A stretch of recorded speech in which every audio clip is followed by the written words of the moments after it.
নমস্কার, আমি ডক্টর দীপারিতা পাল, homeopathy consultant. আজ এই ভিডিওটির মাধ্যমে একটি ইম্পর্টেন্ট টপিক নিয়ে আলোচনা করব এবং সেটা কমন সমস্যাই এই যুগে হয়ে চলেছে। সেটা হচ্ছে আপনাদের অনেকেরই হাত পা ঝিনঝিন করার সমস্যা হয় বা অনেকেই বলেন যে হাত পা অবশ হয়ে যাচ্ছে। এটা কোন কোন কারণে হতে পারে? প্রথমেই যে কারণটা হচ্ছে, আপনারা অনেকেই দীর্ঘদিন ধরে একটা ভুল পশ্চারে যদি শুয়ে বসে থাকেন বা সিডেন্টারি লাইফস্টাইল ডিল করেন, অথবা যদি কোনো জায়গায় অনেকক্ষণ ধরে কাজ করছেন সেখানে আপনারা ভুল পশ্চারেই বসছেন, তার ফলেও কিন্তু আপনাদের নার্ভের ওপর চাপ সৃষ্টি হচ্ছে। সেই কারণেও আপনাদের হাত পা ঝিনঝিন করার সমস্যা দেখা যেতে পারে। সেকেন্ড পয়েন্ট হচ্ছে, যাদের এই ডায়াবেটিসের সমস্যা আছে এবং তারা অনিয়ন্ত্রিত আছে সেই সমস্যাটা, সেক্ষেত্রে দেখা যাচ্ছে এই ডায়াবেটিস রোগটি আমাদের কিন্তু নার্ভকে নষ্ট করে দেয়। যখনই আমাদের, যেটা আমরা বলি ডায়াবেটিক নিউরোপ্যাথি, যখনই পেরিফেরাল নার্ভগুলোকে নষ্ট করে দেয়, সেক্ষেত্রে পেরিফেরাল নিউরোপ্যাথি কিন্তু দেখা যেতে পারে। তার ফলেও আপনাদের এই নার্ভে যেহেতু ক্ষতি হয়ে যায়, তার জন্য হাত পা ঝিনঝিন করতে পারে বা অনেক সময় দেখা যায় অবশ হয়ে যায়। কেউ কেউ বলেন সকালে উঠেই ম্যাডাম আমার অবশ হয়ে যাচ্ছে, হাত বা ঝিনঝিন করছে, অনেকটা কন্ট্রাক্টেড হয়ে থাকছে। অনেকেই আবার বলেন যে অনেকক্ষণ যখন লিখছি বা কম্পিউটারে কাজ করছি বা টাইপ করছি, সেক্ষেত্রেও আমাদের প্রবলেম হচ্ছে। সেটা কিন্তু আপনাদের এই সমস্ত কজের জন্য হতে পারে। এছাড়াও নেক্সট যে পয়েন্টটা হচ্ছে, আপনাদের যারা দীর্ঘদিন ধরে স্মোকিং এবং অ্যালকোহল রেগুলার খেয়ে চলেছেন, তাদের ক্ষেত্রেও আপনাদের এই সমস্যাটা দেখা যেতে পারে। এছাড়াও থাইরয়েডের সমস্যা যদি থেকে থাকে, সেক্ষেত্রেও হতে পারে। কিডনির সমস্যা থেকেও হতে পারে। অনেকের ক্ষেত্রে হার্নিয়েটেড ডিস্ক দেখা যায়।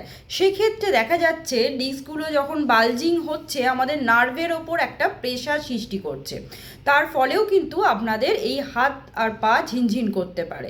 অনেক সময় দেখা যাচ্ছে টেনিস এলবো দেখা যাচ্ছে, যারা অনেক দিন ধরে মেশিনের সাথে যুক্ত বা কনস্ট্যান্ট কনুইয়ের যে কাজ কনস্ট্যান্ট করে যাচ্ছেন, সেই সমস্ত কাজের জন্য কিন্তু আপনাদের এই টেনিস এলবো দেখা যেতে পারে। তার ফলেও আপনাদের দেখা যাচ্ছে তীব্র একটা ব্যথা অনুভূত হতে পারে এবং হাত পা ঝিনঝিন করতে পারে। এরপরে নেক্সট যে পয়েন্টটা হচ্ছে, অনেক সময় দেখা যায় ভিটামিনের অভাবজনিত কারণ হিসাবে, যাদের ডায়েট চার্টে আপনারা অনেকেই যে ভিটামিন B1, B6, B12 এই সমস্ত ভিটামিনে যদি ঘাটতি ঘটে, এছাড়াও ম্যাগনেসিয়ামে যদি ঘাটতি ঘটে, সেক্ষেত্রেও কিন্তু হাত পা ঝিনঝিন করার সমস্যা বা অবশের সমস্যা দেখা যেতে পারে। তাই এতগুলো কারণের জন্য আপনাদের কিন্তু এই হাত পা ঝিনঝিন করা বলুন বা অবশ হওয়া বলুন, এটা হতে পারে। কোন কোন বিষয়ে নজর রাখবেন? অবশ্যই পুষ্টিকর খাবার গ্রহণ করবেন। তার পাশাপাশি যে ভুল পশ্চারে বসছেন সেটা সঠিক করার চেষ্টা করবেন। শুয়ে বসে থাকবেন না, নিয়মিত এক্সারসাইজ করবেন। এছাড়াও যাদের ডায়াবেটিস আছে তাকে নিয়ন্ত্রণে রাখার চেষ্টা করবেন। আর যে সমস্ত রোগগুলো আমি বললাম, সেই সমস্ত গুলো আছে নাকি শরীরে, সেটা জানার জন্য অবশ্যই ব্লাড টেস্ট করবেন। এইগুলো করছেন। এর পাশাপাশি যে এক্সারসাইজগুলো আপনারা করবেন হাতের জন্য, স্পেশালি আমি বলছি, যাদের হাত অবশ হয়ে যাচ্ছে তাদের ক্ষেত্রে প্রথমে হাতটাকে স্ট্রেচ করবেন, আবার কন্ট্র্যাক্ট করবেন, আবার স্ট্রেচ করবেন, কন্ট্র্যাক্ট করবেন।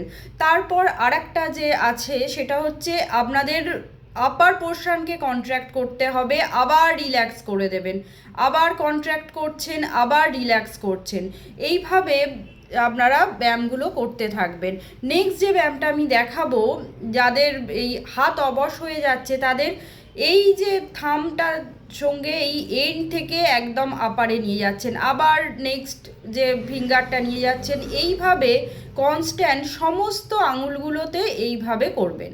তাহলে কিন্তু এই যে এক্সারসাইজগুলো দেখালাম অনেক সময় আপনাদের হেল্পফুল হয়ে যায় এবং আপনাদের নার্ভগুলোকে অনেকটা সচল করে দেয়।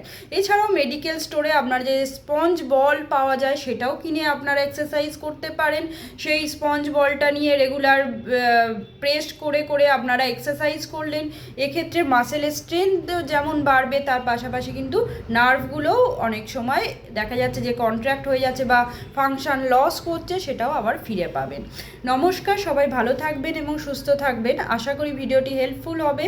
যদি হেল্পফুল হয়ে থাকে অবশ্যই প্রিয়জনদের মধ্যে শেয়ার করবেন এবং আমার চ্যানেলটিকে সাবস্ক্রাইব করবেন এবং ফেসবুক থেকে যারা দেখছেন অবশ্যই ফলো করে রাখবেন। ভালো থাকবেন।